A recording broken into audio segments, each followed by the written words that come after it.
Hello friends, I am Pradeep here.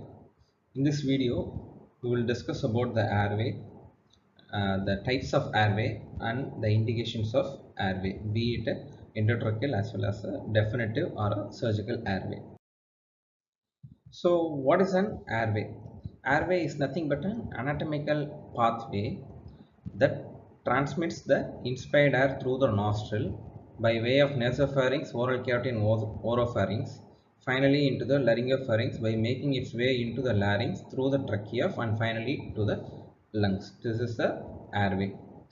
So there can be compromise in the airway, which can be either sudden and complete as seen in any foreign body obstruction, like any foreign body that is causing obstruction of the airway. It can be insidious and partial obstruction, like patient has sustained a severe maxillofacial trauma where there is blood that is pooling through the oropharynx into the laryngopharynx, causing insidious, progressive and partial obstruction, where it can be progressive and recurrent cause can be seen in any hypopharynx or head and neck cancers like laryngopharynx, supraglottic or hypopharyngeal cancers.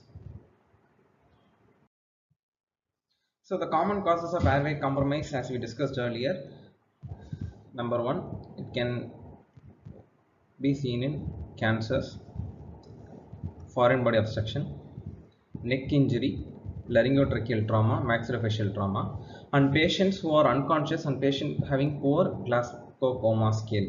We will discuss about the Glasgow coma scale in the head injury chapter. In patient, the patient will not have, cannot maintain an airway patency because the tongue falls backward to cause airway occlusion. In such cases, airway compromise can occur, and in burns cases, the airway compromise can occur. So the common causes of airway obstruction, the patient usually present with noisy breathing, or you can call it as a stridor. There is hoarseness of voice or there is no voice at all.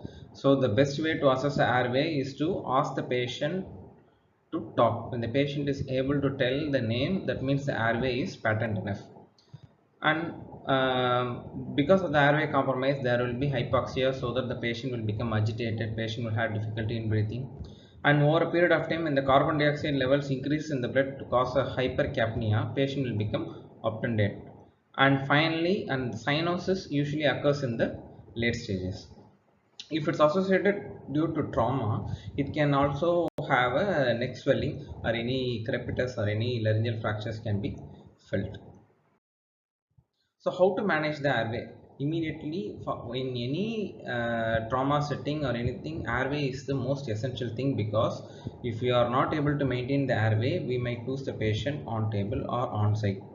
So always while managing the airway, you should keep the oxygen and suction tube ready, pulse oximetry, oropharyngeal necessary airway adjuncts like oropharyngeal or nasopharyngeal or laryngeal mask airways or laryngeal tube airways, which we will discuss about all these things in the forthcoming slides, and definitely airway requirements like laryngoscope, endotracheal tube, bougie, drugs, etc.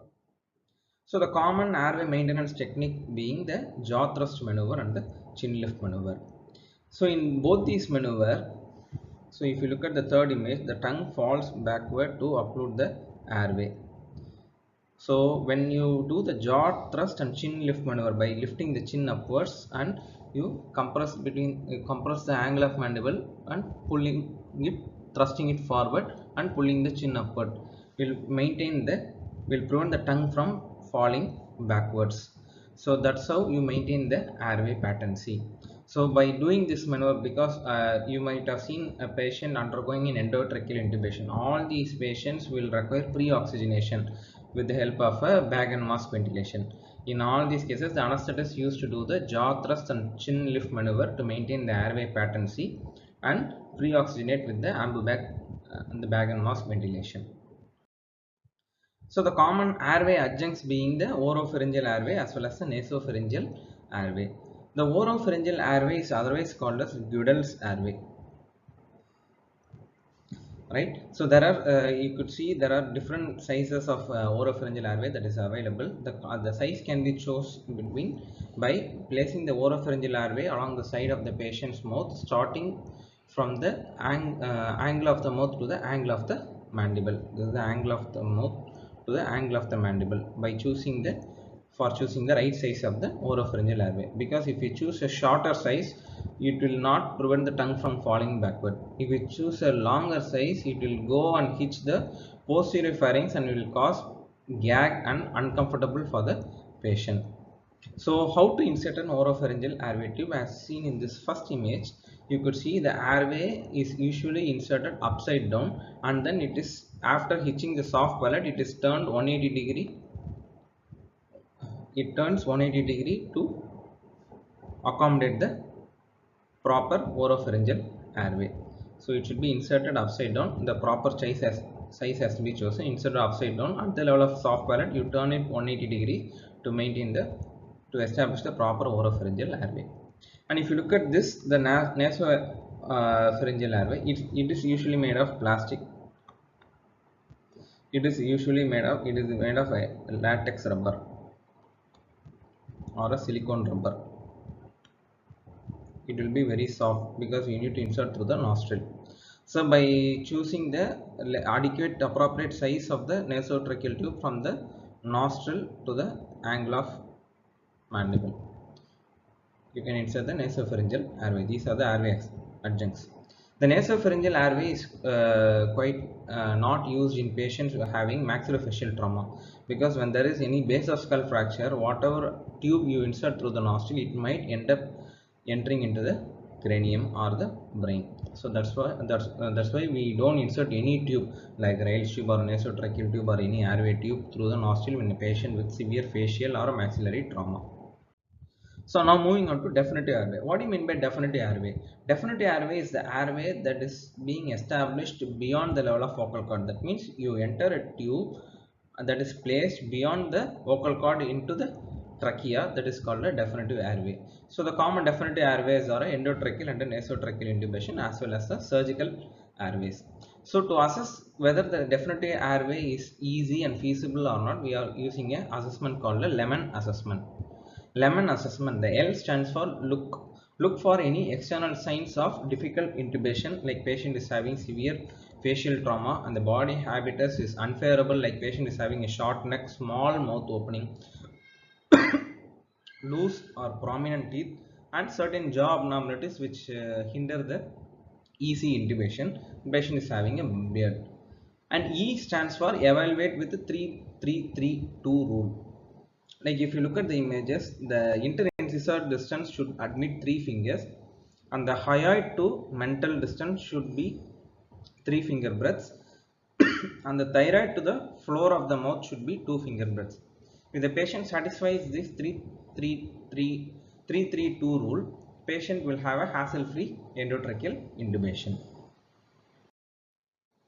Now moving on to M, that is Mallampati score classification. It is used to assess how hyperpharynx is visualized, like class 1 and class 2 being where the endotracheal intubation is going to be very easy, class 3 where the endotracheal intubation is going to be mild risky, and class 4 it's very difficult endotracheal intubation.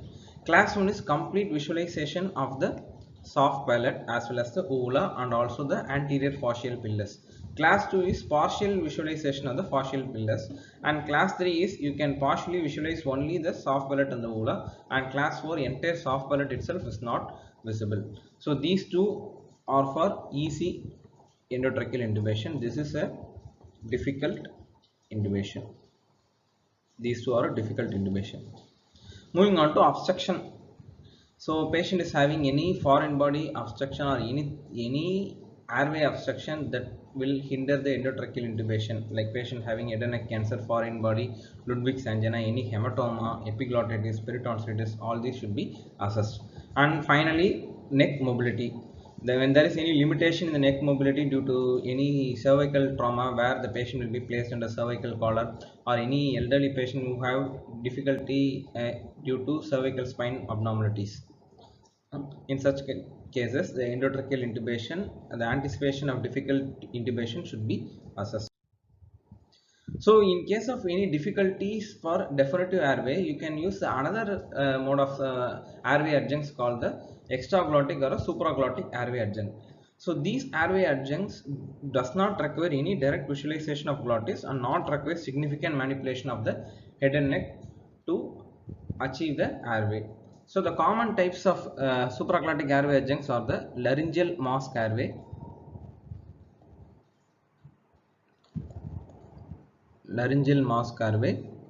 and laryngeal tube airway. So these are supraglottic or extraglottic devices. So these the distal end of this tube does not enter into the larynx, right? So this is the laryngeal mask airway where you have this cuff here, and laryngeal tube airway you have two cuff, one is the proximal cuff and the distal cuff. So with regard to the placement we will discuss now.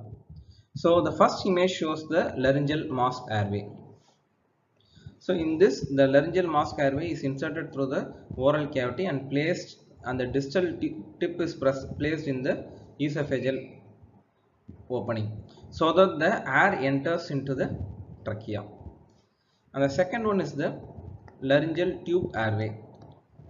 Here there are two cuffs, one is the proximal cuff and the distal cuff. After insertion of the tube, you insufflate the proximal cuff, thereby it compartmentalizes, it separates the laryngopharynx from the oropharynx, and the distal cuff to occlude the esophagus. And in between there is an opening through which the air enters through the trachea. These are the laryngeal mask and the laryngeal tube airways. So these two airways will not prevent aspiration effectively, but these cuffs are placed to prevent the aspiration, but not that much effectively. So moving on to the definitive airway indications. So the definitive airway indication: endotracheal, nasotracheal or surgical airway. So whenever there is any need for airway protection, like in trauma, severe maxillofacial fractures and neck injury, laryngeal or tracheal injury, burns, inhalational burns, stridor due to obstruction, and head injury where the GCS will be poor so that the tongue will fall backwards, and patient is having respiratory failure symptoms, and due to respiratory muscle paralysis, progressive accessory muscle usage, and acute neurological deterioration and loss of consciousness. All these are indication for definitive airway. So to put together in short: trauma, poor GCS, obstruction, etc. So the definitive airway, as we previously described, the nasotracheal intubation. This is the tube that is inserted through the nasal cavity and finds its way through the nasopharynx, comes through the oropharynx and finally into the laryngopharynx. If you look at the orotracheal tube, oral cavity through the trachea, that is the orotracheal intubation. And surgical airways can be cricothyroidectomy and tracheostomy, which we will discuss them in a separate video. So for a nasotracheal or endotracheal intubation, you need the important thing that is called a laryngoscope. It is a direct laryngoscope. There are several blades available, depends on the patient's requirement. So these blades should be placed on the lateral aspect of the patient, from the angle of the mouth to the angle of the mandible, just like you measure the oropharyngeal airway, by which the laryngeal blades can be selected. There are two types of blade. One is going to be the straight blade is called Miller's blade, and the curved one is called McIntosh blade. So the straight blade are commonly used in pediatric patients because the larynx will be situated higher up. So pediatric patients will use only straight blades, whereas McIntosh blade will be used for adults. So how to insert the endotracheal tube? What is the common position that is required for insertion of endotracheal tube? So ideally the neck should be flexed,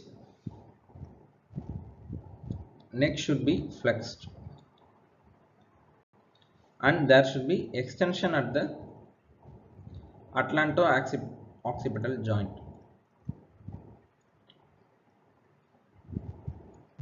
That is between the cranium and the cervical vertebra. So when the patient is in neutral position, this is the oral axis, this is the pharyngeal axis, this is the laryngeal axis. So you cannot insert the tube like this. So what you do is you slightly flex the neck. So the flexing you cannot insert like this. So by slight flexion of the neck, this laryngeal and the pharyngeal axis becomes in line. When you extend at the atlanto-occipital joint, everything becomes inline. So this is the easy way for intubation. That's why we place the neck in flexion and extension at the atlanto-occipital joint. Thereby you have oral axis, pharyngeal axis as well as laryngeal axis inline, thereby having a hassle-free endotracheal intubation. So the parts of the endotracheal tube. So the parts of the endotracheal tube. This is the distal or the proximal adapter that is connected to the machine, ventilator machine. This is usually 14 to 15 mm adapter. This is the entire tube that have a cuff at the end, cuff just proximal to the distal opening. The distal opening is called bevel, and there is a opening in the lateral wall of the distal end of the tube, that is called a Murphy's eye. Murphy's eye is the safety opening. Supposing when the distal end of the endotracheal tube becomes blocked with secretions, there will be airway exchange through the Murphy's eye. So that's why Murphy's eye is essential for the and it is considered the most safety opening that is present in the endotracheal tube. And the endotracheal tube can be classified as cuffed and uncuffed. Generally, cuffed tubes are used in adults. Why cuffed tubes are used? Because to fix the tube in place, and also it prevents the aspiration. Uncuffed tubes are commonly used in pediatric age group because the subglottis is usually narrow in pediatric age group. That narrow subglottis will itself serve as will prevent the aspiration as well as fix the tube in position. So while inserting the tube, you make sure this is the vocal cord guide. This black line is the vocal cord guide. So the tube should be correctly placed. The black line should be correctly placed at the level of the vocal cord, so that the distal end of the tube will not enter into either of the bronchus. It should be placed proximal to the carina, that is where the trachea divides into both bronchus. So only if it's placed proximal to the carina, patient will have both lungs will receive equal amount of ventilation. So how do you confirm endotracheal tube placement? Number first one is, after endotracheal tube placement, you make a 5-point auscultation. The 5-point auscultation is by ausculting number 1 at epigastric region. When there is any sound heard in the epigastric region, that means you have intubated in the esophagus. Number 2 and 3, both upper lobes. Both upper lobe. 4 and 5, you have bilateral mid-axillary region. So upon auscultation, the signs of confirmation is both chests should ride equally, and both areas of the lung should be ventilated, and both bilaterally breath zone should be present, and bilateral breath zone should be equal. Only then the proper placement of the tube is confirmed. So how to select the appropriate tube size? For men, you use the tube size 8 size. For women, you use average woman size is 7. How long it should be inserted from the incisors? It should be placed at 23 level for men and 21 level for female to prevent appropriate bronchial or a single lung ventilation. The next way of confirmation is by doing a chest X-ray. In chest X-ray, the distal end of the tip will be placed at the level of T2. Only then it has been properly placed. If it's below T2, it means you are intubating or you are ventilating a isolated lung. And the third and the final thing is going to be the EtCO2, that is end tidal carbon dioxide monitoring, that is called capnography. So this is the classical waveform of the end-tidal CO2. After placing the ET tube, you should connect it to the ET CO2 monitor. It will form a proper wave pattern like this, which will be displayed in the monitor. So if you have the inverted PA shaped wave, it is called appropriate placement of endotracheal tube. When it is going to be a flat line, it is going to be esophageal intubation. That means you need to remove the tube and you have to reinsert it again. So the gold standard is the end-tidal CO2 monitoring. The normal end-tidal CO2 will be 35 to 45 millimeters of mercury.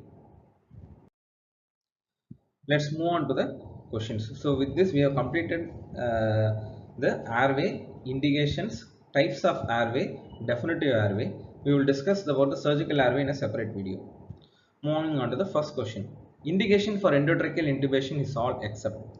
So for maxillofacial trauma, endotracheal intubation is indicated. GCS less than 8, endotracheal intubation is indicated. For neck hematoma, endotracheal intubation is indicated. Laryngeal fracture also, definitive airway is indicated. But do you think endotracheal intubation is possible in a patient with laryngeal fracture? Because the anatomy will be distorted, it will be very difficult to introduce the endotracheal intubation. Whenever there is any laryngotracheal fracture, you always go for a definitive surgical airway. What is the gold standard to confirm the endotracheal tube placement? You know this ETCO2 monitoring or called capnography. Lemon assessment is done for, ideally this lemon assessment is done for definitive airway. In this case, it is an endotracheal airway. Rest are airway adjuncts.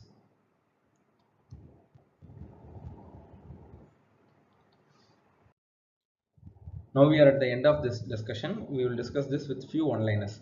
Jaw thrust and chin lift maneuver is done to prevent.